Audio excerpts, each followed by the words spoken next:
সেই সময়তে 38 হিজরিতে মুসলিমরা দুই দলে ভাগ হয়ে যাচ্ছে, টোটালে 3 দল।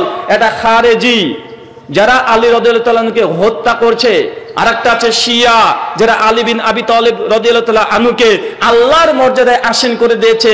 আর একটা দল আছে আহলুস সুন্নাহ ওয়াল জামা, যারা মধ্যম পন্থা। চিন্তা করেন 38 হিজরির পর থেকেই মুসলিম উম্মার মধ্যে অনেক বীজ বপন করা হয়েছে কি হয় নাই? হয়েছে। শুধুমাত্র মুসলিমরা সর্ববৃহৎ দুটো দলে ভাগ হয়ে গেছে, একটা শিয়া একটা সুন্নি, আছে না নাই? কথা বলেন।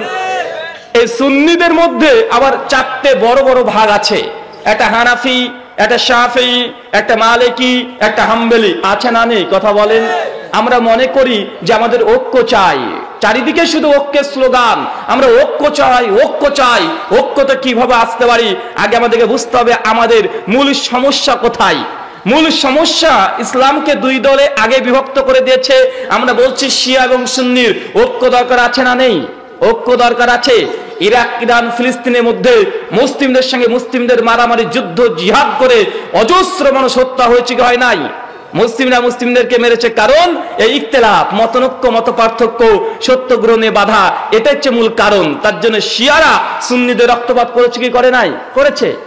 আবার শুধু সুন্নিদের মধ্যে আসেন, 4টে দলে বিভক্ত হয়ে গেছে, হানাফি, শাফি, মালিকি, হাম্বলি। শাফিরা হানাফিদের সঙ্গে অনেক যুদ্ধের কথা ইতিহাসে লেখা আছে। বাগদাদের লাইব্রেরি হানাফি ওলামারা শাফিদের লাইব্রেরিকে আগুন দিয়ে জ্বালিয়ে দিয়েছে, ফতোয়া দিয়েছে যে শাফিদের পেছনে আমাদের নামাজ হবে না। এমন অসংখ্য ইসলামের ইতিহাসে দেখা যায়। এগুলো হচ্ছে অনৈক্য, এগুলো মুসলিম উম্মাকে ধ্বংস করার, ভিতর থেকে দুর্বল করে দেওয়ার একটা কলা কৌশল। মুসলিম উম্মা চারিদিকে বিভক্ত হয়ে আজকে একদম জরাজীর্ণ হয়ে গেছে। আমরা ঐক্য দরকার আছে না নেই? কথা বলেন ভাই। কিন্তু ঐক্য কোথা থেকে শুরু করবেন? কোন ঐক্যটা দরকার? শিয়া সুন্নির ঐক্য দরকার আছে না নেই? আছে। এটা হওয়া সম্ভব নয়, কারণ যে ব্যক্তি বলবে আবু বকর, ওমর, উসমান ও আয়েশা ফিন্নার, এই ব্যক্তির সঙ্গে কোনো ঐক্য হতে পারে? শিয়ারা মনে করে আবু বকর, ওমর, উসমান এবং আয়েশা এরা জাহান্নামী, ভাই এদের সঙ্গে জান্নাত, এদের সঙ্গে ঐক্য হওয়া সম্ভব আছে? সম্ভব নয়। যারা আমাদের হৃদয়ের মধ্য থেকে ঈমানের পরিপূর্ণতা প্রকাশ পায়, তাদেরকে কেউ যদি জাহান্নামী বলে, ভাই তাদের সঙ্গে ঐক্য হওয়া সম্ভব নয়। অপরদিকে 4টে মাযহাব, এদেরও ঐক্য দরকার আছে না নেই? আছে। আমরা যদি বলি যে ঠিক আছে 4 মাযহাবের এক মাযহাব আমরা মেনে নিলাম, আমরা সকলে হানাফি হয়ে গেলাম, ভাই তারপরেও কি এর মধ্যে মতনৈক্য নেই? এর মধ্যে মতনৈক্য আছে। হানাফি ভাইদের মধ্যে বৃহত্তর 5টা ভাগ আছে। একটা দেবন্দিয়াত, একটা বেরলভিয়াত, আছে না নেই? কথা বলেন। একটা ফুরফুরা, আছে কি নেই? মূলত এই 3টে চেয়ে বড় মতনৈক্য, দেবন্দি, বেরলভি, ফুরফুরা। এখন যদি বলি, মানুষ আমাদেরকে অভিযোগ করে যে আহলে হাদিস এরাই হচ্ছে অনৈক্যের মূল কারণ। তো আমরা বলি, ধরুন আমরা হানাফি সবাই হয়ে গেলাম, কেউ আহলে হাদিস থাকলাম না, তারপরেও কি ঐক্য হওয়া সম্ভব? আমরা হানাফি হলে কোন হানাফি হব? দেবন্দি হানাফি, বেরলভি হানাফি, না ফুরফুরা হানাফি? বা আছে না নেই? কথা বলেন। তো আগে তোমাদের ঐক্যটা নিয়ে আসো, তারপর আমাদেরকে বলো যে আহলে হাদিস এরা ফিতনাবাজ, এরা সমাজের মধ্যে অনৈক্য তৈরি করছে, এরাই সমাজকে বিভক্ত করছে, এরাই শত বছরের ঐক্যকে সহিহ হাদিসের নামে একদম চূর্ণ বিচ্ছিন্ন করছে। তারপরে বলো কেন হানাফি মাযহাব মানলেই যে আপনি ঐক্যের চূড়ান্ত শিখরে পৌঁছাবেন, এর কোনো গ্যারান্টি নেই। তার জ্বলন্ত প্রমাণ, হানাফি মাযহাবের মধ্যে দেবন্দি আছে, বেরলভি আছে, ফুরফুরা আছে। যেটা তথাকথিত সুন্নি নামে দাবি করে, তারা দেবন্দি থেকে কাফের বলে কি বলে না? দেখবেন আলাউদ্দিন জিহাদি সাহেব ঢালা ও কাফের, সবাইকে কাফের ভাই বলে কি বলে না? এনাতুল্লাহ আব্বাসী তিনি দেখবেন একদম কারখানা, এ কাফের, ও কাফের, ও কাফের, বাপ কাফের, মা কাফের, 14 গোষ্ঠী কাফের, আছে না নেই? কথা বলেন। উনিও হানাফি, আবার দেওবন্দি তারাও হানাফি। আবার যদি এগুলোকে বাদ দিয়ে শুধু চলাচল দেওবন্দি মাযহাব, এটাই ঠিক। তারপর দেওবন্দিদের মধ্যে আবার ভাগ আছে না নেই? 2টো ভাগ আছে, একটা হায়াতি দেওবন্দি, একটা মামাতি দেওবন্দি। যাবেন কোথায়? একটা হায়াতি, একটা দেওবন্দি, একটা মামাতি দেওবন্দি। আবার যদি বলেন যে না আমরা সবাই হায়াতি দেওবন্দি, এর মধ্যে আরো 2টো ভাগ, একটা তাবলিগ সাতপন্থী, একটা তাবলিগ জুবায়ের পন্থী। মারামারি করে ঢাকা থেকে একদম তাড়িয়ে দিয়েছে কি দেয় নাই? কথা বলেন। তো ভাই বলুন তখন কোন দিকে যাবেন? আবার এই দেওবন্দিয়াতের মধ্যে অনেকগুলো তরিকাগত ভাগ আছে। কে বলছে আমরা চরমনাই, কে বলছে এনায়তপুরি, কে বলছে জৈনপুরি, কে বলছে মাঝভান্ডারি, কে বলছে রাজারবাগি, কে বলছে ফুলতলি, কে বলছে আটরসি, কে বলছে দেওয়ানবাগি। ভাই এরাও কি হানাফি নয়? কথা বলেন। এরা সকলেই নিজেকে হানাফি দাবি করে, তাদের আমল সবগুলো হানাফিয়াতের মধ্যেই তারা ফলো করে। তো ভাই বলুন, তখন আমরা কোন হানাফি হব? মহা বিপদ। কোনটা? আমি এই জন্যই বলি, যদি সত্য পেতে চান, কোন মানুষকে যদি মানদণ্ড করে দেন, আপনি কোনো সত্য পেতে পারেন না। বরং সত্য আসবে একটা জায়গাতে, সেটা মূল জায়গায় ফিরে যেতে হবে, এক কোরআন আর দুই সুন্নাহ। মানুষ সত্য না পাওয়ার মূল কারণ, মানুষ অন্যের মুখে ঝাল খায়। নিজের জিহ্বা দিয়ে ঝাল খেতে হয়। নিজের জিহ্বা দিয়ে যখন ঝাল খাবেন তখন বুঝতে পারবেন ঝাল জিনিসটা কি। কিন্তু মানুষ শুধু মানুষকে দেখে শিখতে চায়, নিজে নিজে কোনো চর্চা করতে চায় না। সত্য গ্রহণে বাধা মূল কারণ আমাদের উৎসগত ভিন্নতা। কি বললাম? উৎসগত ভিন্নতা। আমরা যারা আছি, যারা আমরা ইসলাম মানতে চাই, তা আমরা বলি আমাদের নিকটে উৎস হচ্ছে দুইটা, এক আল কোরআন আর দুই সুন্নাহ তথা হাদিস। বা আমাদের এটা দাবি কি দাবি নয়? আর যারা আমাদের পরিপন্থী আছে, তারা বলতে চায় আসলে ইসলাম মানার জন্য চারটে জিনিসের প্রয়োজন, এক কোরআন, হাদিস, ইজমা, কিয়াস। বা আছে না নেই? কথা বলেন। এখন উৎসই যদি দুই রকমের হয়ে যায়, ভাই কখনো সত্য পাওয়া সম্ভব হতে পারে, কখনো ঐক্য হতে পারে। আমরা বলছি যে হুজুর, আপনি এই যে তাবিজটা দিলেন, তাবিজ কেন দিলেন? আল্লাহ নবী তিনি হাদিসে বলছেন, সুনান তিরমিজি 2072 সিলসিলা হাদিসে সহিহ 492, মান তাওয়াল্লাকা তাইমাতান ফাকাদ আশরাকা। যে ব্যক্তি তাবিজ ঝোলাচ্ছে সে ব্যক্তি শিরক করলো। আল্লাহ নবী বলেছেন তাবিজ ঝোলানো শিরক। আপনি কেন তাবিজ দিচ্ছেন? উনি তখন বলবেন, আরে ভাই এগুলো আমাদের চলে আসছে এই জন্য দিচ্ছি। বা আছে না নাই? কথা বলেন। আমরা যখনই হাদিস থেকে দলিল দিয়ে সমাজকে সংশোধন করতে চাচ্ছি, তারা সঙ্গে সঙ্গে তাদের উৎস আমাদের উৎস কোরআন সুন্নাহ, কোরআন সুন্নাহ থেকে দলিল দিচ্ছি, তারা আমাদেরকে অন্য কিছুর দিকে নিয়ে যেতে যাচ্ছে। ভাই বলুন তো, কখনো সত্য মানুষ পেতে পারে? কখনোই নয়। সত্য মানুষ না পাওয়ার মূল কারণ হচ্ছে উৎসগত ভিন্নতা। আমাদের মূল জায়গাতে গিয়েই আমাদেরকে সত্যকে আরোহণ করে আনতে হবে। একটা উদাহরণ দিয়ে বুঝতে পারবেন। আমরা ভূগোলের বইয়ে পড়েছি মূলত গঙ্গার জল বিশুদ্ধ। ভাই পড়েছি কি পড়ি নাই? গঙ্গার জল এটা বিশুদ্ধ, পবিত্র। আমি যখন কাটোয়া ঘাটে, আমাদের ইন্ডিয়াতে কাটোয়া ঘাটের নিচে দিয়ে যাচ্ছিলাম, গঙ্গার জল বিশুদ্ধ, ভূগোলের বইয়ে পড়েছি। আমি তাকিয়ে তাকিয়ে পানিগুলো দেখছি, দেখছি নোংরা, কালো, কুচকুচু হয়ে গেছে। আমি অবাক, বলে কি? ভূগোলে বই পড়ে আসলাম গঙ্গার জল পবিত্র, বিশুদ্ধ, এ তো দেখছি নোংরা, কালো, দুর্গন্ধযুক্ত হয়ে গেছে। ভাই এখন বলুন তো, কাটোয়া ঘাটের নিচ থেকে যদি আমি গঙ্গার পানিকে পরীক্ষা করতে যাই, তো ভাই এর বিশুদ্ধতা আমি পাবো? কখনোই না। কারণ ভূগোলের বিশেষজ্ঞরা গঙ্গার জল বিশুদ্ধ বলেছে মূলত গঙ্গোত্রী হিমদাহ থেকে যে নিঃসৃত, মুখ নিঃসৃত পানি, এই পানিটাকে বলেছে বিশুদ্ধ, ওই কাটোয়া ঘাটের নিচেরটাকে নয়। কারণ এতগুলো রাস্তা অতিবাহিত করতে আস্তে আস্তে কত নোংরা, কত খাল, বিল, বর্জ্য পদার্থ দুর্গন্ধ হয়ে গেছে, আস্তে আস্তে অনেকটা দূরে চলে এসেছে। এই জন্য গঙ্গার পানিটার বিশুদ্ধ নেই, এটা অশুদ্ধ হয়ে গেছে। তাই আমরাও মুসলিমরা আমাদের মূল উৎস কোরআন সুন্নাহ থেকে কোনো দলিল, কোনো প্রমাণ না নেওয়ার জন্য মাঝখানে আছে ইমাম সাহেব, তারপরে আছে পীর সাহেব, তারপরে আছে লোকাল পীর, এই আঁকা বাঁকা পথে যেতে যেতে আমরা কোরআনের সত্যটা মূলত হারিয়ে ফেলেছি। যেমন গঙ্গার পানি আপনি কাটোয়া ঘাটের নিচ থেকে নিলে তার শুদ্ধতা পাবেন না, তার বিশুদ্ধতা পাবেন না, তার পবিত্রতা পাবেন না। ঠিক একইভাবে কোরআন সুন্নাহ থেকে সরাসরি যদি প্রামাণিকতা না নেন, তাহলে আপনি কখনো সত্য পেতে পারেন না। এরকম দুর্গন্ধ হবে। ভাই আজকে হচ্ছে কি হচ্ছে না? কথা বলেন। আমাদের কলকাতাতে 2 বছর আগে কলকাতা বিভিন্ন royal hotel, 5 star hotel, 3 star হোটেলের মধ্যে মাংস জবাই করেছে কুকুরের আর শিয়ালের। 5 স্টার হোটেলে পশ্চিমবাংলা একদম তোলপাড় শুরু হয়ে গেল যখন ধরা পড়লো 5 স্টার হোটেলে কুকুরের মাংস, খাসি মাংস হলে চালিয়ে দিচ্ছে। এই সময়তে পেপার পত্রিকা চারিদিকে একদম হইচে পড়ে গেল। কলকাতা পুলিশ তখন বলছে যে আপনারা এই জন্য এই নয় যে মাংস খাবেন না 5 স্টার হোটেলের, সব হোটেলই যে খারাপ মাংস দেয় এমনটা নয়, বরং আপনারা যখন এই প্রাণীর মাংস খেতে যাচ্ছেন তখন মূলত কেনার আগে দেখে নেন যে কোথা থেকে কিনছেন, মূল উৎসতে চলে যান। যদি মূল উৎস থেকে, যেখানে মাংস জবাই করে কসাইখানা থেকে আপনি নিজে দাঁড়িয়ে যদি একটা প্রাণীকে জবাই করে নিয়ে চলে আসেন, তাহলে আপনাকে আর মরা এই কুকুরের মাংস খেতে হবে না, তাই উৎসতে ফিরে যেতে হবে।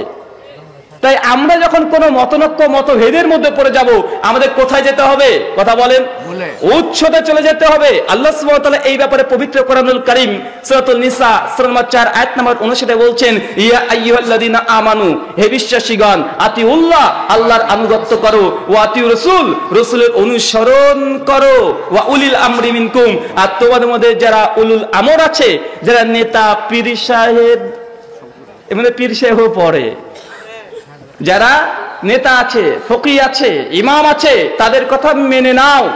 যদি মতনৈক্য হয়ে যায়, ফাইন তানাজাতুম ফি শাইইন, যদি কোন রকমের তানাজা চলে আসে, মতনৈক্য মতভেদ চলে আসে, এক হুজুর এক কথা বলে, আর এক হুজুর আর এক কথা বলে, আল্লাহ তখনই আবার বলছে উচ্চ দিকে ফিরে যাও, ফাইন তানাজাতুম ফি শাইইন ফারুদ্দুহু ইলাল্লাহি ওয়া রাসূল, তখন তোমরা আবার মূল উৎসে চলে যাও, এক কোরআন এক সুন্নাহ। আল্লাহ সুবহানাহু ওয়া তাআলা মানুষের ঐক্যর জন্য যে মূল মন্ত্র কোরআন মাজিদের মধ্যে দিয়ে দিয়েছে, মানুষের কথা শুনতে পারেন, আপত্তি নেই, কিন্তু যখন ইখতিলাফ মতনৈক্য মতভেদ হয়ে যাবে, সেই সময় কোথায় যেতে হবে? কথা বলেন, মূল উৎস কোরআন এবং সুন্নাহর দিকে। আমি একজন হিন্দু পণ্ডিতের কাছে গিয়েছি, গিয়ে বলছি, ঠাকুর মশাই, আপনি যে শ্রীকৃষ্ণের কৃষ্ণ মন্ত্র জপ করছেন, যে নামযজ্ঞ করা হয় 3 দিন 7 দিন 11 দিন অনেক রকমের করা হয়, তো কেন করছেন? এর প্রমাণ কি? উৎস কি? উনি তখন বলছেন, আরে আসলে আমরা কৃষ্ণ ভক্ত, এই জন্য আমি কৃষ্ণ মন্ত্র জপ করছি।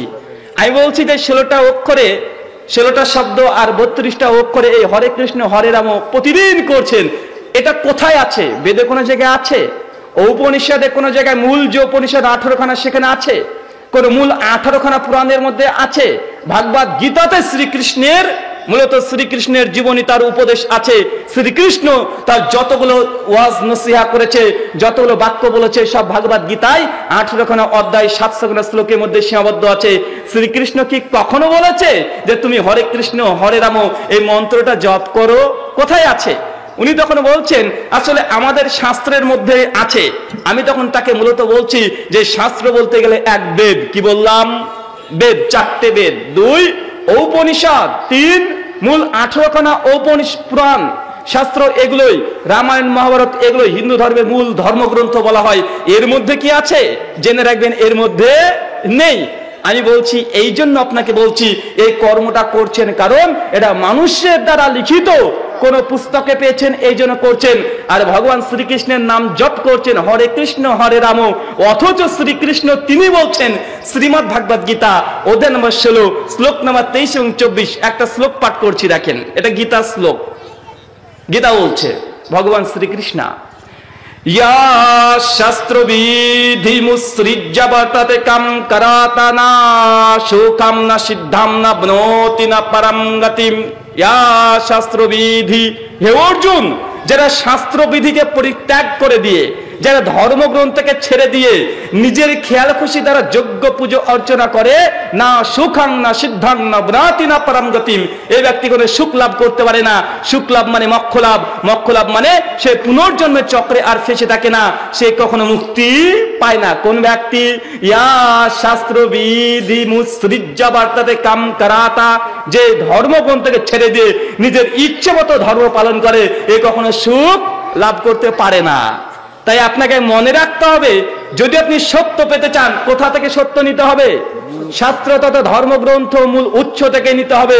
নচেত মানুষের কথা যদি নেন, মতনৈক্য মতভেদ হবে কি হবে না? অবশ্যই মতনৈক্য মতভেদ হবে, এটা তার জ্বলন্ত প্রমাণ। আল্লাহ নবী তিনিও বলছেন, আল্লাহ রাসূলের মৃত্যুর 13 দিন আগে, মিশকাত হাদিস নাম্বার 186, মুয়াত্তা মালিক হাদিস নাম্বার 1594 এবং হাদিসুল হুজ্জাতুল ফি নাসলিল আলবানী হাদিস নাম্বার 6 সনদ হাসান, আল্লাহ রাসূল বলছে, আমার মৃত্যুর পরে তোমাদের মধ্যে অনেক অনৈক্য হবে,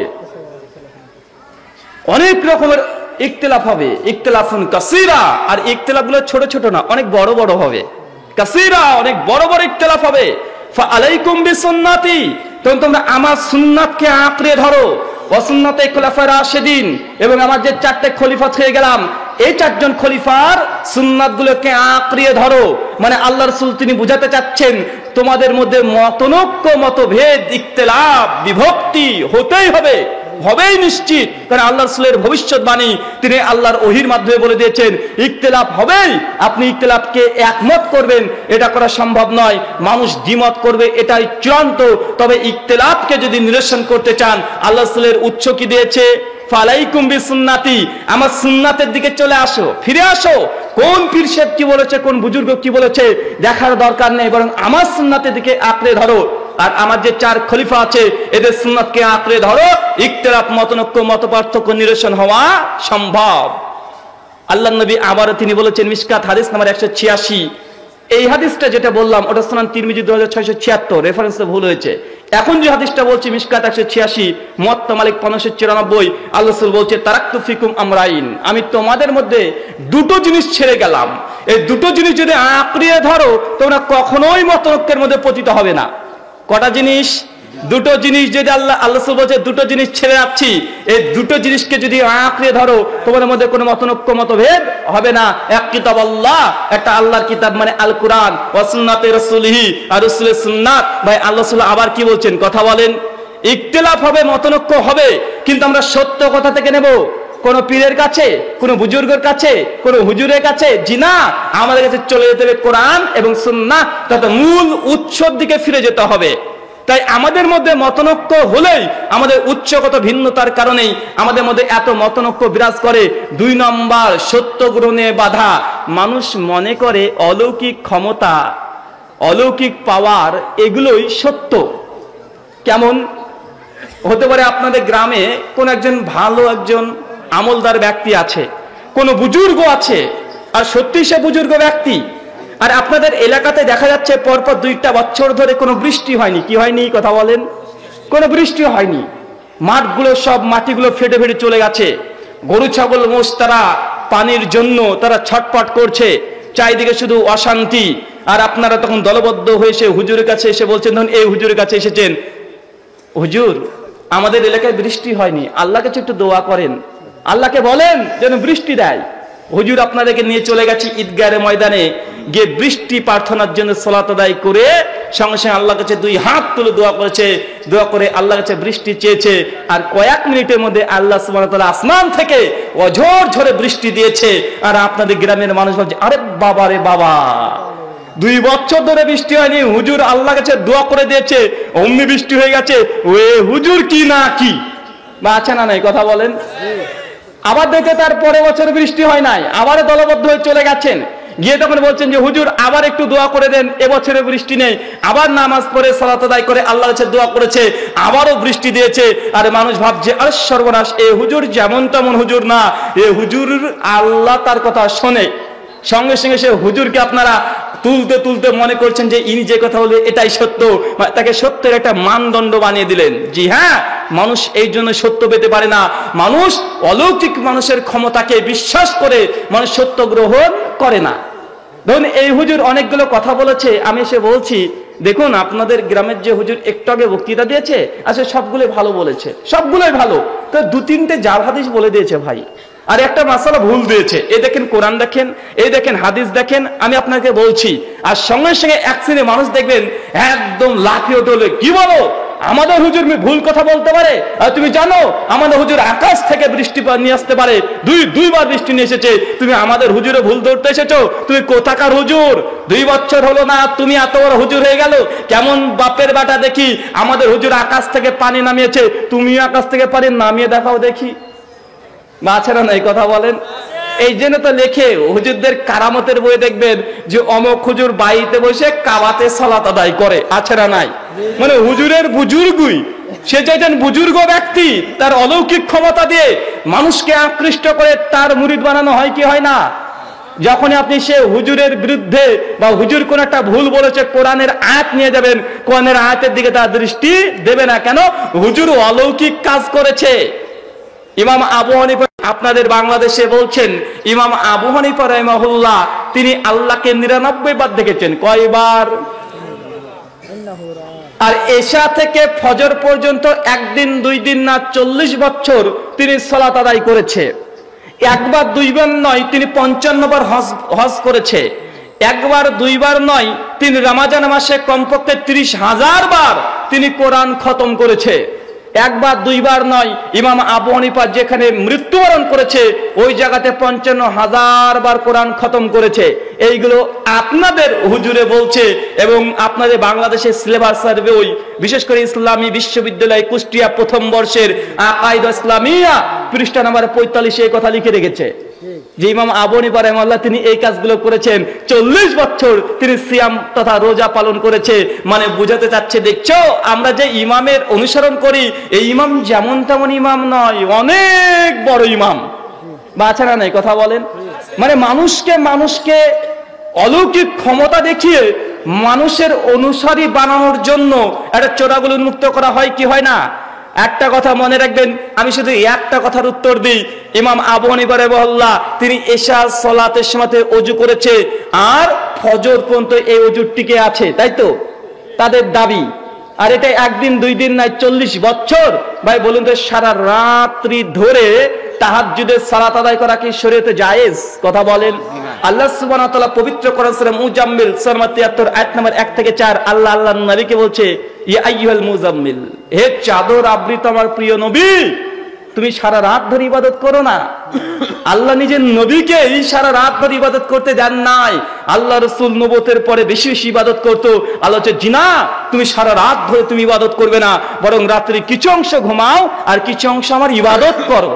তো ইমাম আবু হানিফা রাহিমাহুল্লাহ তিনি একদম এশা সালাতের পর থেকে ফজর পর্যন্ত যদি সালাত আদায় করে, যদি না ঘুমায়, ভাই এটা শরীয়তের বিরুদ্ধে কি বিরুদ্ধে নয়? কথা বলেন। ইমাম আবু হানিফা রাহিমাহুল্লাহ এত বড় একজন বুজুর্গ ব্যক্তি, তিনি কোরআনের খিলাফ কোনো আমল করতে পারে? কথা বলেন না। এটা ইমাম আবু হানিফা রাহিমাহুল্লাহর বিরুদ্ধে একটা নিকৃষ্ট মিথ্যাচার ছাড়া কিছুই না। সূরা কাসাস আয়াত নম্বর 73 আল্লাহ বলছে, রাতকে আমি বানিয়েছি নিদ্রার জন্য, ঘুমানোর জন্য, আরামের জন্য। আর ইমাম আবু হানিফা রাহিমাহুল্লাহ সারা রাত সালাত আদায় করবে, এটা কোরআনের বিরুদ্ধে কোন আমল এত বড় ইমাম সে করতে পারে? কোশ্চিন কালেও নয়। এটা ইমাম আবু হানিফার বিরুদ্ধে একটা মিথ্যা ষড়যন্ত্র ছাড়া কিছুই না। 2 নম্বর পয়েন্ট আসেন, একজন ব্যক্তি সারা রাত সালাত আদায় করবে। সহিহ বুখারী কিতাবুন নিকাহ হাদিস নাম্বার 5063 আম্মা জান আয়েশা রাদিয়াল্লাহু তাআলা আনহার কাছে, যদিও আম্মা জানের কথা নেই, অনেক মুহাদ্দিসগণ বলেছেন এটা আম্মা জান আয়েশাই ছিল। 3 জন সাহাবী এসে বলছে যে আম্মা জান, আমাদের নবী কি কি আমল করতো একটু বর্ণনা করুন। আম্মা জান বর্ণনা করে দিয়েছে। আর 3 জন সাহাবী মনে করছে যে আল্লাহ রাসূলের আমল এটা তার আমল, এটা আমাদের জন্য যথেষ্ট নয়। 3 জনের মধ্যে একজন বলছে যে আমি সারা রাত ধরে তাহাজ্জুদের সালাত আদায় করব। আরেকজন বলছে সারা রাত সারা জীবন আমি সিয়াম তথা রোজা পালন করব। আরেকজন বলছে কোনো বিয়েই করব না, আল্লাহর ওয়াস্তে আমার জীবনটাকে উৎসর্গ করে দিলাম। 3 জনের কথা বলা বলি করছে। আল্লাহ রাসূলের কাছে খবর এসেছে, আল্লাহ রাসূলের সঙ্গে তাদের দেখা হয়েছে। আল্লাহ রাসূল জিজ্ঞাসা করেছে, তোমরাই কি তারা যারা বলেছো যে তোমরা সারা জীবন বিয়ে করবে না? একজন বলছে সারা রাত্রি ধরে তাহাজ্জুদের সালাত আদায় করবে, আরেকজন বলেছে সারা দিন সে সিয়াম পালন করবে। তোমরা কি তারা? বলছে জি হ্যাঁ আল্লাহ রাসূল। আল্লাহ রাসূল বলছে, আল্লাহি, আল্লাহর কসম, ওয়াল্লাযী নাফসি বিয়াদি মুহাম্মদ, সেই সত্তার কসম যাতে মুহাম্মদের প্রাণ আছে, গোটা বিশ্ব জগতে যে ব্যক্তি আল্লাহকে সবচেয়ে বেশি ভয় করে তিনি হচ্ছেন আমি নবী মুহাম্মদ সাল্লাল্লাহু আলাইহি সাল্লাম। আমি স্ত্রীকে সময়ও দিই, আবার সালাতও পড়ি। আমি রাত্রির কিছু অংশ ঘুমাই, আবার সালাতও আদায় করি। আমি সিয়াম তথা রোজা পালন করি, রোজা ছেড়েও দিই। ফামান রাগিবান সুন্নতি ফালাইসা মিন্নি, আর যে আমার এই সুন্নাতে পরিপন্থী আমল করবে সে আমার উম্মতির অন্তর্ভুক্ত না। ভাই কথা বুঝতে পারছেন? ওই সাহাবী কি বলেছিল? সারা রাত্রি কি করবে? তাহাজ্জুদের সালাত আদায় করবে। আর আল্লাহর রাসূল কি বলছে? সারা রাত্রি কেউ যদি এইভাবে সুন্নাত পালন করে এটা আমার সুন্নাত না, বরং রাত্রিতে আমি কিছু অংশ ঘুমাই আর কিছু অংশ তাহাজ্জুদের সালাত আদায় করি। ফামান রাগিবান সুন্নতি ফালাইসা মিন্নি, আর যে ব্যক্তি আমার সুন্নাতের বিরুদ্ধে আচরণ করবে এই ব্যক্তি আমার উম্মতির অন্তর্ভুক্ত নয়। ভাই বলুন তো, ইমাম আবু হানিফা রাহিমাহুল্লাহর মতো এত বড় একজন আলেম সে হাদিস বিরুদ্ধে আমল করতে পারে? কোশ্চিন কালেও নয়। ইমাম আবু হানিফা রাহিমাহুল্লাহর সম্মান বাড়াতে গিয়ে এই শ্রেণীর মানুষগুলো ইমাম আবু হানিফা রাহিমাহুল্লাহর সম্মান কমিয়েছে কি কমায় নাই? কমিয়েছে। আল্লাহর আব্দ গোলাম হওয়া একজন মানুষের জন্য সর্বশ্রেষ্ঠ সম্মানের বিষয়। কিন্তু খ্রিস্টানরা নবী ঈসা আলাইহিস সালামের মর্যাদা বাড়াতে বাড়াতে আব্দ থেকে রব বানিয়েছে কি বানায় নাই? কথা বলেন। মানে আল্লাহর গোলাম থেকে তাকে স্বয়ং আল্লাহ বানিয়ে দিয়েছে। এতে ঈসা আলাইহিস সালামের মর্যাদা বাড়েনি, বরং কি হয়েছে? কমে গেছে। তিনি আব্দ, তিনি মাখলুক, তিনি কখনো খালেক নয়। ঠিক এইভাবে তারাও এক শ্রেণীর মানুষ, শুধু মানুষকে তাদের পথে আনার জন্য এইভাবে বিভিন্ন রকম কারামত, অলৌকিক ক্ষমতা দিয়ে দেখিয়ে সাধারণ মানুষকে, রিক্সা চালক ব্যক্তিদেরকে তাদের দিকে আনছে কি আনছে না। পয়েন্ট নাম্বার 3, এই ঘটনা যে তাহাকিক করে কোরআন সুন্নাত দিয়ে অনেকগুলো জবাব দেওয়া যায়। সহিহ বুখারী খুলবেন 214 নম্বর হাদিস, আল্লাহর নবী বলেছেন, কারো অজু থাকার পরেও যদি অজু করে এটাই মুস্তাহাব, এটা ভালো। অজু থাকার পরেও যদি অজু করেন, এটা ভালো কি ভালো নয়, কথা বলেন।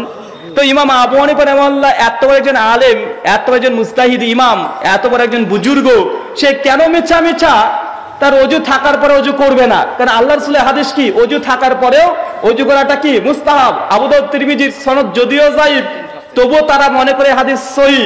আল্লাহ রাসূল বলেছে কোন ব্যক্তি অজু থাকার পরেও যদি অজু করে আবার 10 টানে কি হবে? তো ইমাম আবু হানিফা রাহিমাহুল্লাহ যদি অজুও থাকে, তো তিনি এত বড় একজন বুজুর্গ ব্যক্তি, বা অজু করা উচিত না করাটাই উচিত? কোনটা বুজুর্গি? করাটাই বুজুর্গি, না করাটা নয়। কারণ আল্লাহ রাসূলের হাদিসের খিলাফ একজন ইমাম কখনো করতে পারে না। তারা বলছে আল্লাহ রাসূল মুহাম্মদ সাল্লাল্লাহু আলাইহি ওয়াসাল্লাম, ইমাম আবু হানিফা রাহিমাহুল্লাহ এশা থেকে ফজর পর্যন্ত তাহাজ্জুদের নামাজে দাঁড়িয়ে থাকতেন, অথচ আল্লাহ রাসূল তিনি বলেছেন, সহিহ বুখারী 568 নম্বর হাদিস, তাহাজ্জুদের সুন্নতি নিয়ম হচ্ছে এটা, এশার পরে ঘুমিয়ে যেতে হবে, ঘুম থেকে উঠে তাহাজ্জুদের ওর জন্য দাঁড়াতে হবে। ইমাম হাজার আসকালানি তালখিসুল হাবিরের মধ্যে 524 নম্বর হাদিসের আলোচনাতে বলেছে যে এশার নামাজে পরে ঘুমিয়ে তারপর তাহাজ্জুদের ওয়াক্ত তাহাজ্জুদ পড়তে হবে।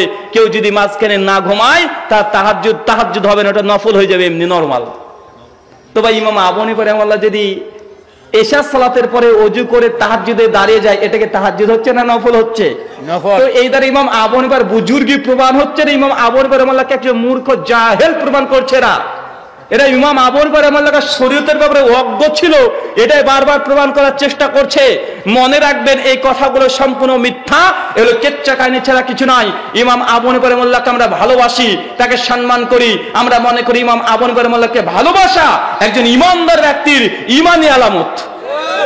আমরা তার বিরোধিতা করি না, কিন্তু কোন ব্যক্তি যদি কোনো ব্যক্তিকে একদম আকাশচুম্বী একদম সম্মান দিতে দিতে দিতে কোরআন হাদিসের বিরুদ্ধে দাঁড় করিয়ে দেয়, বা আমরা সেই ব্যক্তি বিরোধিতা করব কি করব না? আমরা ইমাম আবু হানিফা রাহিমাহুল্লাহর বিরোধিতা করি না, এবং তাকে নিয়ে যারা গুলু করছে, বাড়াবাড়ি করছে, তাদেরকে শুধুমাত্র আমরা বিরোধিতা করি। আমরা ইমাম রাহিমাহুল্লাহর উপরে করে দুশমনি আমাদের নেই।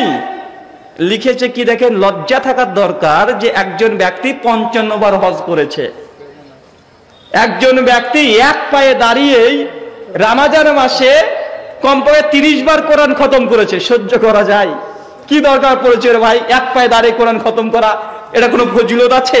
আল্লাহ রাসূল কি বলেছে? সাহাবীদের কি আমল আছে? তাবেঈদের কি আমল আছে? না। তারপরে এই কথাগুলো দিয়ে মানুষের কাছে একটা মেসেজ দেয়া যে আমাদের ইমাম অনেক বুজুর্গ ব্যক্তি, এগুলো দ্বারা বুজুর্গ বা বুজুর্গি প্রমাণ হয় না, বরং মূর্খতা প্রমাণ হয়। কথা বুঝতে পারছেন?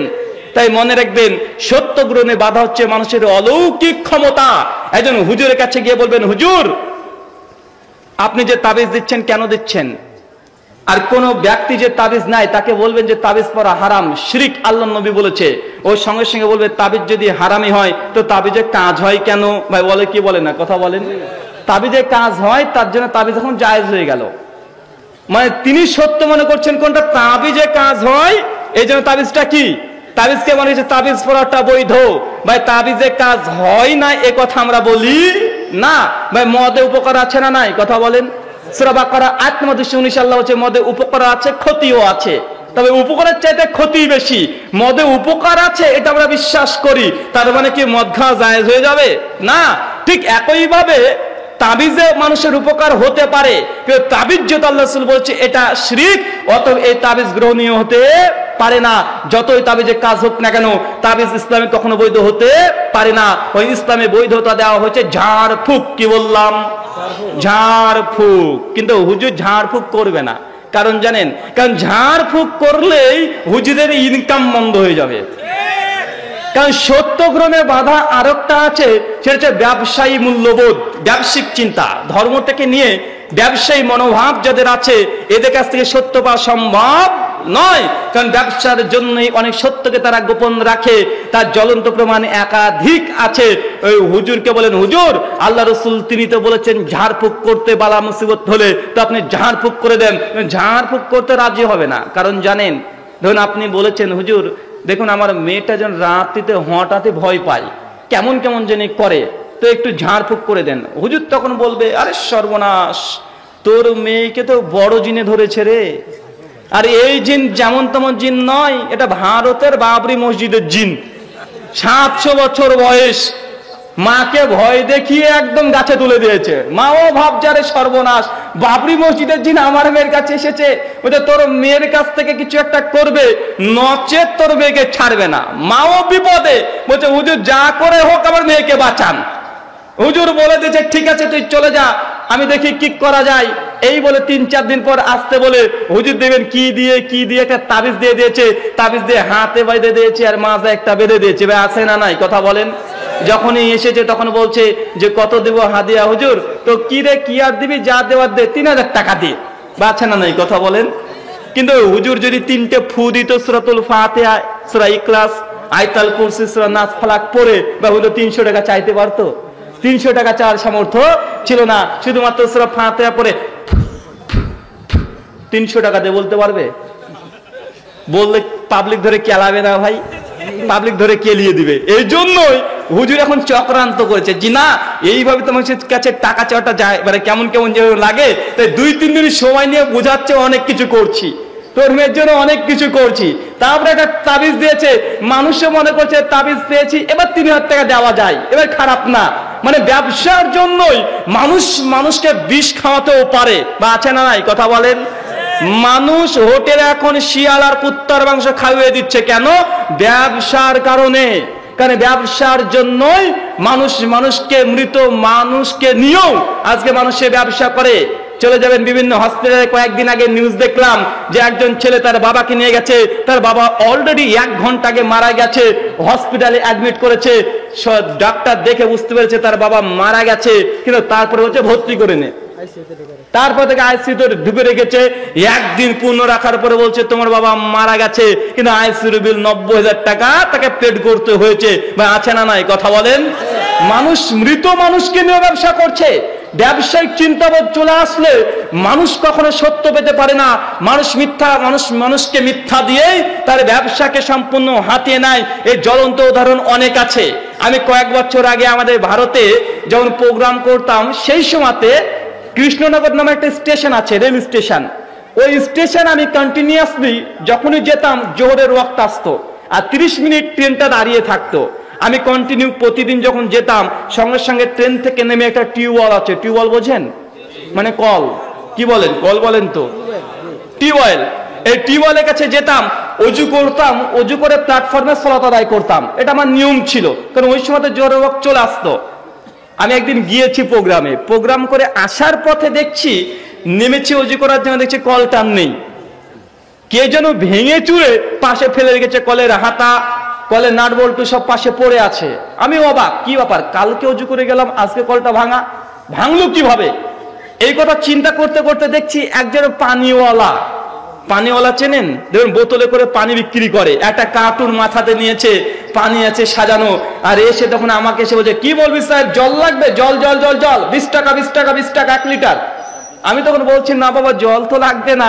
উনি তখন বলছে, আরে মৌলভী সাহেব বলুন, জল লাগলে বলুন, আমি চললাম। আমি তখন বলছি, বাবা কলটা ভালো ছিল, কালকে দেখলাম, আজকে ভাঙা কেন?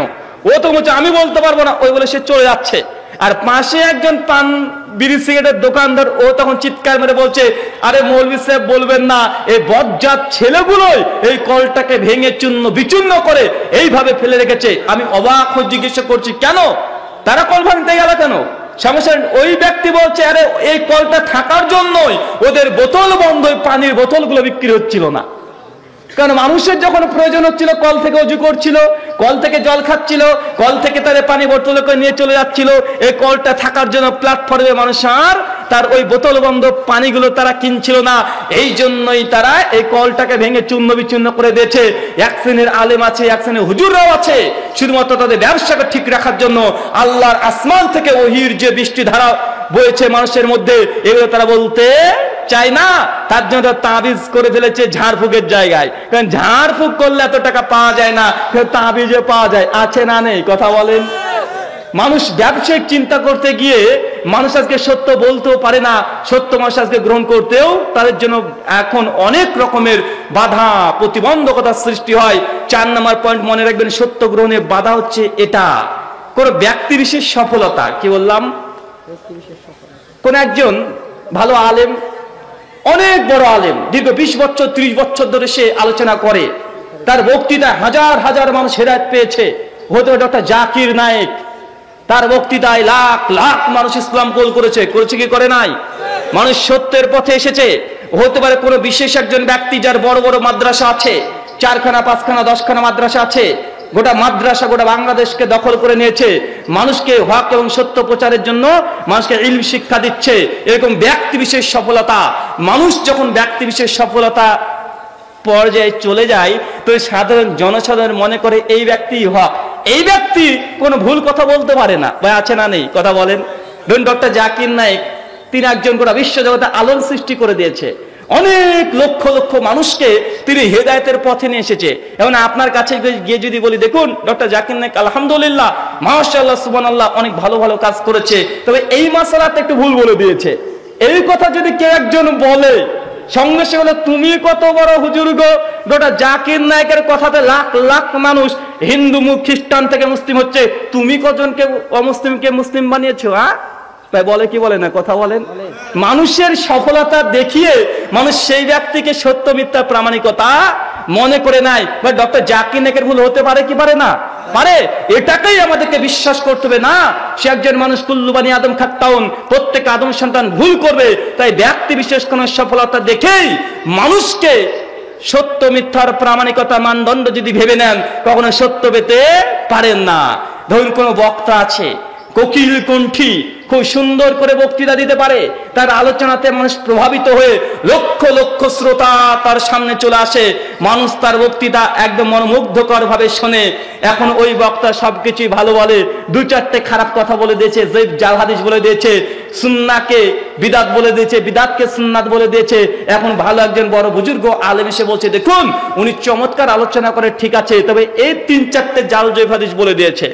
যদি এই কথা বলেছেন, সঙ্গে সঙ্গে তুমি কত বড় হুজুর গো, তোমার বক্তৃতায় 2000 মানুষ জড়ো হয় না, ওর বক্তৃতাতে দেখো একদম জনসমুদ্র গড়ে তুলে দেয়, লক্ষ লক্ষ মানুষ তার বক্তৃতা শুনে, তোমার বক্তৃতা কয়জন শোনে? বলে কি বলে না? কথা বলেন। মানে মনে করছে তার ভক্ত বেশি, তার ফলোয়ার বেশি, তাই ওই ব্যক্তিকে সত্য মিথ্যার প্রামাণিকতা মেনে নিচ্ছে। কেন ভুলে যাচ্ছেন? পৃথিবীতে একজন নবী এসেছিলেন, নবী নূহ আলাইহিস সালাম, নাম শুনি নাই? তিনি 1টা বছর নয়, 2টা বছর নয়, 950 বছর দাওয়াতি কাজ করেছে। তার উম্মতকে শুধুমাত্র ডেকেছে হেদায়েতের পথে। 950 বছর দাওয়াতি কাজ করে 50টা মানুষকে হেদায়েত দিতে পারে নাই। কয়টা? কথা বলেন। 50 জন মানুষ তার ভক্ত হয় নাই, তার শ্রোতা হিসেবে তার কথা শুনে নাই 50টা মানুষ। কোন ব্যক্তি? নবী নূহ আলাইহিস সালাম। ভাই বলেন তো, নবী নূহ আলাইহিস সালাম তার কি বিফলে গিয়েছে? কথা বলেন। কারণ তার তো ভক্ত নেই, তার তো কোনো ভক্ত নেই। 1টা 2টা বছর নয়, 950 বছর দাওয়াতি কাজ করেছে।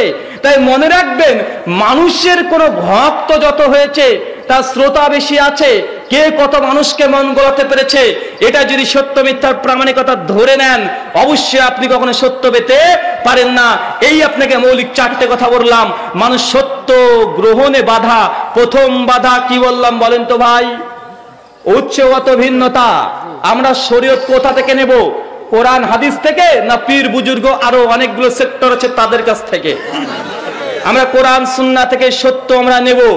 2 নাম্বার, কোন অলৌকিক ক্ষমতার মাধ্যমেই আমরা সত্য মিথ্যার প্রামাণিকতা মনে করব না।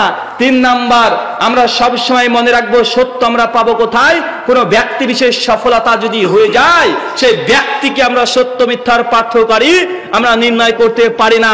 এগুলো আমাদেরকে মনে রাখতে হবে। আর সাধারণ মানুষের একটা কমন অভিযোগ আছে, যদি বলেন যে ভাই আপনার যে বাবা মারা গেল 40 খানা দিয়েছেন, এটা তো কোরআন হাদিসে নেই, করলেন কেন? বলো কি কোরআন হাদিসে নেই তো এত লোক কি ভুল করছে নাকি? এত মানুষ কি ভুল করছে নাকি? বা আছে না নাই? কথা বলেন। এত লক্ষ লক্ষ মানুষ কি ভুল করছে নাকি? ভাই লক্ষ লক্ষ সংখ্যাগরিষ্ঠতার দোহাই দিয়ে ইসলাম কখনো চলে? কথা বলেন। জি না।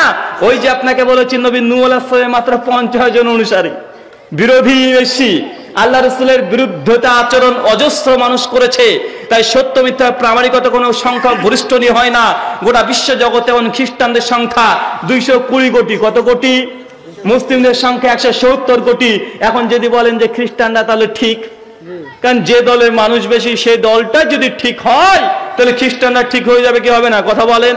অথচ তারা মনে করে নবী ঈসা আলাইহিস সালাম তিনি নাকি আল্লাহ, তিনি নাকি ঈশ্বর, তিনি নাকি সন অফ গড, ঈশ্বরের পুত্র। বা আপনি মেনে নেবেন? যে কখনোই নয়। নবী ইউসুফ আলাইহিস সালামের ঘটনা মনে আছে না ভাই? নবী ইউসুফ একজন, তার 12টা ভাই চক্রান্ত করে কুয়োয় ফেলে দিল। এখন ঠিক কে, ইউসুফ না তার 12 ভাই? কথা বলেন, কে? কারণ সংখ্যা গরিষ্ঠ যদি আপনি সত্য মিথ্যা প্রামাণিকতা মনে করে নেন, নবী ইউসুফকে তার 12 জন ভাই চক্রান্ত করে তো কুয়ার মধ্যে ফেলে দিচ্ছে, আবার এসে মিথ্যা কথা বলছে। তাই মানুষ কোন দিকে বেশি এই কথা সঠিক নয়। আমাদের সমাজে একটা ভুয়া কথা প্রচলিত আছে, 10 যেখানে খোদা সেখানে। বলে নাউজুবিল্লাহ মিন জালিক, মানে যেদিকে বেশি মানুষ সেটা এখানে নাকি খোদা আছে, আল্লাহ আছে। এ কথা ঠিক নয়। সহিহ বুখারী 3468 নম্বর হাদিস, আল্লাহর নবী তিনি বলে দিয়েছেন যে 1000-এ 1 জন জান্নাত যাবে। কজন? 1000-এ 1 জন। মানে বেশি সংখ্যক মানুষ যে সত্য এটা নয়, এবং সত্যের পথে মানুষ অল্পই থাকবে, এটাই সত্য। সুনান আবু দাউদ 4597 নম্বর হাদিস, আল্লাহর নবী বলছেন আমার উম্মতের মধ্যে 73টা দল হবে, কুল্লুহুম ফিন্নার, সবাই জাহান্নামে যাবে, ইল্লা মিল্লাতুন ওয়াহিদা, শুধুমাত্র একটা দল যাবে জান্নাতে। তো জাহান্নামীরা বেশি না জান্নাতীরা বেশি? কথা বলেন। জাহান্নামীরাই বেশি হবে, জান্নাতে খুব কম সংখ্যক মানুষ থাকবে। তবে উম্মতে মুহাম্মাদীর মধ্যে জান্নাতি বেশি হবে। অন্যান্য নবীর তো অনুসারী খুবই কম। নূহ আলাইহিস সালামের পেছনে কোনো মানুষই খুঁজে পাওয়া যাবে না। আজীব। অথচ 900-950 বছর দাওয়াত দিয়েছে।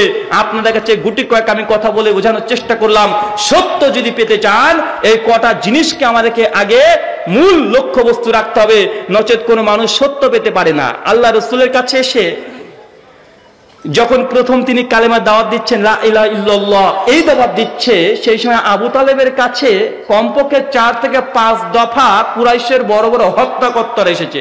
এসে আবু তালেবকে বলছে, আবু তালেব তোমার ভাতিজাকে বলো সে যেন এই দাওয়াত না দেয়, তার বিনিময়ে যদি সে আরবের বাদশাহ হতে চায় তাকে বাদশাহ মেনে নেব, যদি সে আরবের সবচেয়ে সুন্দরী নারীকে বিয়ে করতে চায় তবুও আমি সেই সুন্দরী নারীর সঙ্গে তার বিবাহ দিয়ে দেব, সে যদি আমাদের নেতা হতে চায় তাকে নেতা মেনে নেব।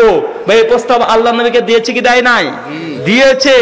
আল্লাহ নবী তিনি প্রলোভনে পড়ে তিনি তাদের কথায় একমত হতে পারতেন কি পারতেন না? পারতেন। কিন্তু তিনি জেনে নিয়েছেন গোটা বিশ্ব জগতের চূড়ান্ত সত্য লা ইলাহা ইল্লাল্লাহ, এই মুখের কথার জন্য তার জীবনের 23টা বছর যুদ্ধ বিগ্রহ কত কি না করেছে, ভাই করে নাই?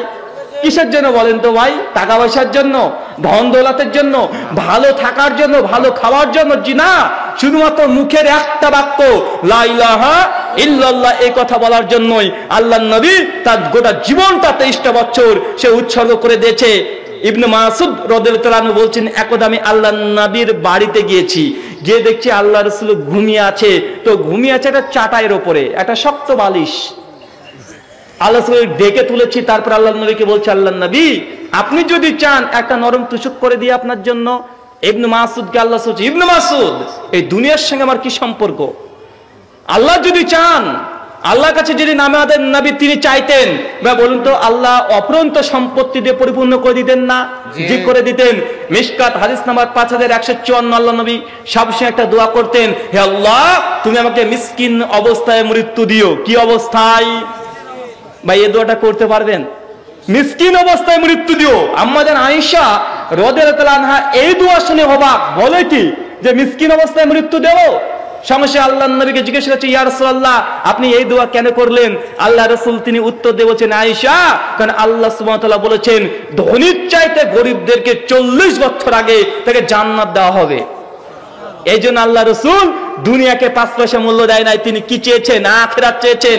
তিনি মিসকিন অবস্থায় মৃত্যু চেয়েছেন। চিন্তা করতে হবে আপনাকে, এই দুনিয়ার মূল্য কিছু নেই। সত্য যখনই পাবেন সঙ্গে সঙ্গে সত্যকে গ্রহণ করবেন। ইবনু ওমর রাদিয়াল্লাহু আনহুকে আল্লাহ রাসূল বলছে, মিশকাত 5174 নম্বর হাদিস, তার কাঁধ থেকে ধরে বলছে, ইবনু ওমর এই দুনিয়াকে তুমি মনে করবে তোমার জন্য একজন মুসাফির। তুমি এই দুনিয়ার একজন মুসাফির। কি ফির বলেন তো ভাই? মুসাফির। মুসাফির মানে জানেন যখন বাংলাদেশের মানুষ আপনি কলকাতায় গিয়েছেন, গিয়ে ভালো ভালো খাচ্ছেন পড়ছেন, তারপরেও ভাই কলকাতায় থাকতে আপনার ভালো লাগবে না? বাড়ির জন্য মনটা আনচান আনচান করবে, বাড়িতে আসার জন্য মনটা ছটপট করবে না ভাই? যারা সৌদি, কুয়েত, কাতার, বাহরাইন প্রবাসে আছে, প্রবাস তারা খুব ভালোভাবে আছে, 5 তলা বিল্ডিং এ আছে, গাড়ি আছে, পার্সোনাল কার আছে, লাখ লাখ টাকা উপার্জন করছে, তারপরেও যখন বাড়ির জন্য মন ছটপট করে বা বলুন তো আর ভালো লাগে না। কেন? কারণ সে মুসাফির, সে সৌদির একজন প্রবাসী, সে মুসাফির, তার ওটা আসল ঠিকানা নয়। তার আসল ঠিকানা যদি আপনাদের এই জায়গাটা হয় গাজীপুরে হয়, তা আসার জন্য ছটপট করবে। তো আমাদের আসল ঠিকানা, আসল বাড়ি কোথায়? কথা বলেন। জান্নাত। কারণ আমার বাবার বাড়ি জান্নাতে। আমার বাবাকে নবী আদম আলাইহিস সালাম, তার বাড়ি কোথায়? তার ঠিকানা কোথায়? সে জান্নাতেই ছিল। আল্লাহ জান্নাত গোটা দিয়েছিল, কিন্তু কিছু ভুল ত্রুটির কারণে আল্লাহ জান্নাত থেকে তাকে নামিয়ে দিয়েছে কিছুদিনের জন্য। আমাদের মূল ঠিকানা, মূল বাড়ি, মূল বাসস্থান আমরা থুয়ে এসেছি জান্নাতে। জান্নাতে যেতে হবে কি হবে না? যেতে হবে ইনশাআল্লাহ। তার জন্য ইবনে ওমরকে বলছে আল্লাহর নবী যে, ইবনে ওমর তুমি দুনিয়াটাকে মনে করবে এটা তুমি মুসাফির। এরপরে বলছে তুমি যদি সন্ধ্যার সময়টা পেয়ে যাও, আগামীকাল সকালে জীবিত থাকার আশা করবে না। যদি সকাল পেয়ে যাও তো সন্ধ্যা আবার জীবিত থাকবে, এটা তুমি আশা করো না। বার্ধক্য আসার পূর্বে যৌবনকে গুরুত্ব দাও। কোনটা আসার পরে কোনটা? বার্ধক্য আসার পূর্বে যৌবনকে গুরুত্ব দিতে হবে। কারণ যৌবনে একটা ক্ষমতা আছে, পাওয়ার আছে। চাচা এখন বিরুদ্ধ হয়ে গেছে, ভাই চাচার আমি দুজন সমান। কথা বলেন জি না? আল্লাহ মানুষকে 3টে পর্যায়ে রেখে দেয়। প্রথম জন্ম হয় দুর্বলতা দিয়ে, মাঝখানে শক্তিমত্তা, আবার তাকে দুর্বল করে দেয়। এটা আল্লাহ সৃষ্টি প্রক্রিয়া। মানুষকে আল্লাহ 3টে পর্যায়ে রেখে দেয়। কি? প্রথমে দুর্বলতা, তারপরে শক্তিমত্তা, আবারও দুর্বলতা। ছোট্ট শিশু ভূমিষ্ঠ হয়েছে, তার 2 হাত, 2 চোখ, 2 পা সব আছে, কিন্তু সে আমার মতো চলাফেরা করতে পারবে? কথা বলেন। চোখ দিয়ে দেখে কিছু অনুধাবন করতে পারবে? কান দিয়ে শুনে কিছু বোঝার মতো ক্ষমতা আছে? না, কিন্তু সবকিছুই আছে। যেমন একজন বৃদ্ধ মানুষ বৃদ্ধ হয়ে গেলে সে আর ঠিক মতো বুঝতেও পারে না, দেখতেও পারে না, চলতেও পারে না। তো আল্লাহ সুবহানাহু ওয়া তাআলা, আল্লাহ রাসূল এই জন্য বলেছে বার্ধক্য আসার পূর্বে যৌবনকে গুরুত্ব দিতে হবে, কেননা যৌবনের গুরুত্ব অপরিসীম। আর মৃত্যু আসার পূর্বে হায়াতকে, তোমার জীবিত আছো এটাকে তুমি কি করবে? মূল্যায়ন করবে। অসুস্থতার পূর্বে সুস্থতাকে মূল্যায়ন করবে। মানুষ যখন অসুস্থ হয়ে যায় তখন বুঝতে পারবেন এটা কত কঠিন, বা অসুস্থ কঠিন নয়। আপনার ছোট্ট সোনামণি যদি অসুস্থ হয়ে যায় তখন বুঝতে পারবেন যে আপনি সুস্থতার মূল্য কত। মা তখন বলে, আল্লাহ কেন আমার ছেলেটাকে অসুস্থ করে দিলে, কেন রোগ দিলে? বলেন আমাকে দাও। ভাই বলে কি বলে না? কারণ সুস্থতা একটা নিয়ামত, এগুলোকে আমাদেরকে মনে রাখতে হবে। দুনিয়া